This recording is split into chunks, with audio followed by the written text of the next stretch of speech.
যতদূর চোখ যায় চতুর্দিকে সবুজ আর হলুদের হাতছানি। থোকা থোকা সবুজ পাতার ফাঁকে ফাঁকে ফুটেছে অজস্র হলুদ রঙের ফুল। তবে এই সব দৃশ্য কোনো ফুলবাগানের নয়, সবজি পানিকুমড়ার ক্ষেতের দৃশ্য এগুলো। দেশের উত্তরাঞ্চলের লালমনিরহাটের বিভিন্ন গ্রামের বিস্তীর্ণ এলাকা জুড়ে চাষ হয়েছে সবজি পানিকুমড়া। স্বল্প সময়ে অধিক লাভের আশায় কৃষকরা পানিকুমড়া চাষ করছেন। প্রতি বছরই বাণিজ্যিকভাবে পানিকুমড়া চাষ করছেন কৃষকরা।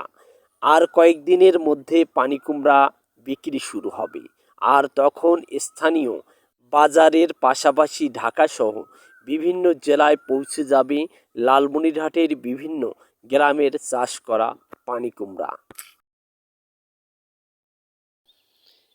M R Rashed, Lalmonirhat.